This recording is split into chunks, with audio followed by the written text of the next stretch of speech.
Hey, welcome to this video. We're going to go through pretty quickly the first steps in getting your high-level account set up to be most efficient and easy for you to navigate.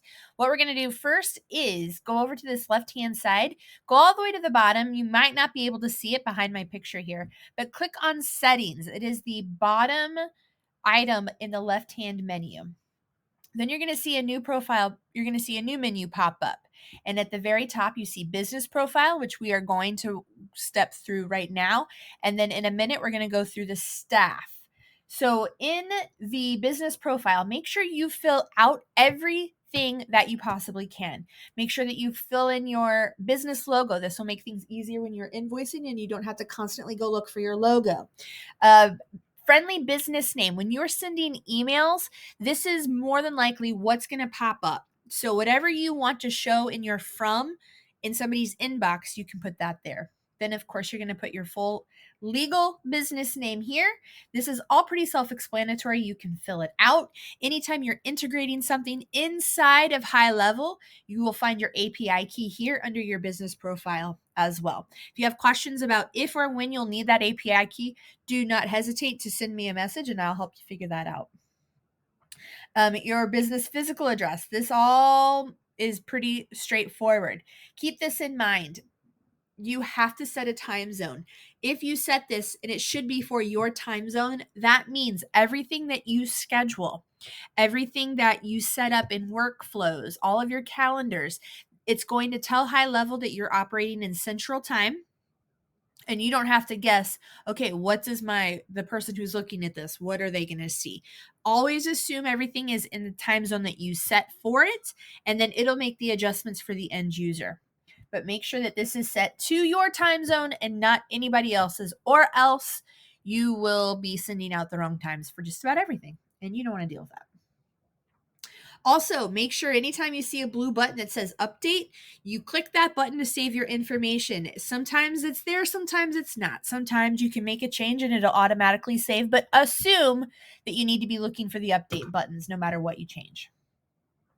Authorized representative, this is going to be your personal information. So over here in the business email, you're going to put whatever the main contact is for your business. Under authorized representative, be sure that you use an email that's specific to you and maybe separate from the main one for the business, just in case you get locked out of the account. We can also use this as your login information. So I think best practice is to use a secondary email just to keep it safe. Of course, you can fill out all of your business information, but I really want to talk about these two things. One, you can use GoHighLevel to make and receive calls. Hopefully, you definitely can use it to send text messages, but you can also use we use Twilio inside of GoHighLevel, but you can use that to create voicemail messages, to send outbound calls. If this is something that you want to do, we're probably going to need to dive into it a little bit and make sure that it's a feature that you have set up correctly, and that'll be another video.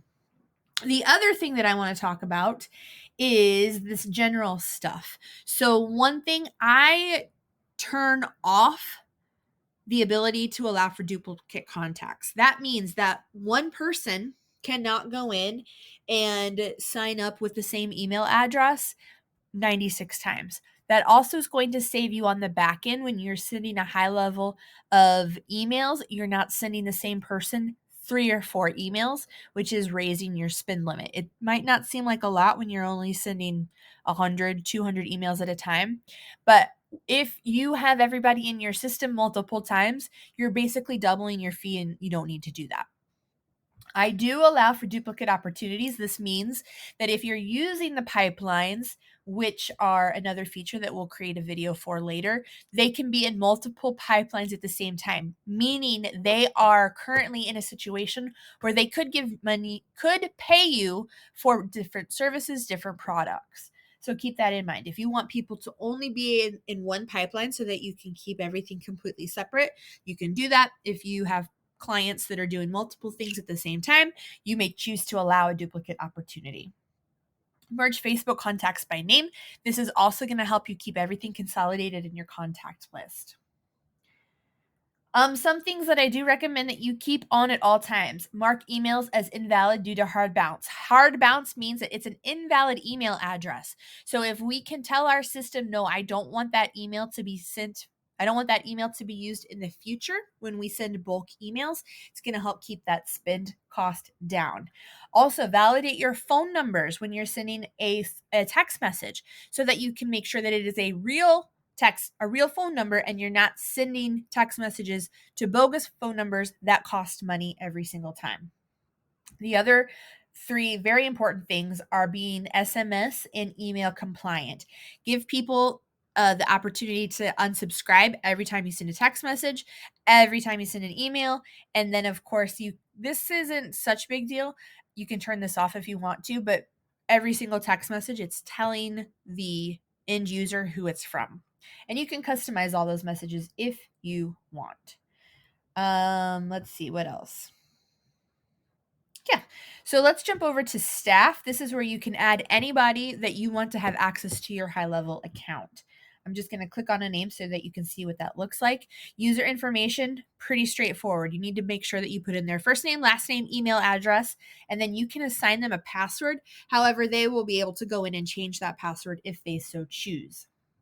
If this is somebody who is not only has access to your HighLevel, but is working out of it as an employee or somebody who is communicating on behalf of your business, they can set up a outgoing signature and you can connect their calendar as well. So HighLevel has the calendar feature. You can set up those round robin type calendars where it'll go to different people on your team, or a certain event can be assigned to an individual user.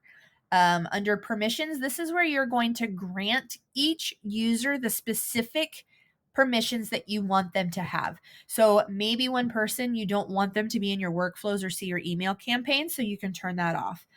Bulk requests, probably don't need to give that to anybody unless they are specifically sending one-off emails or doing things in bulk for you.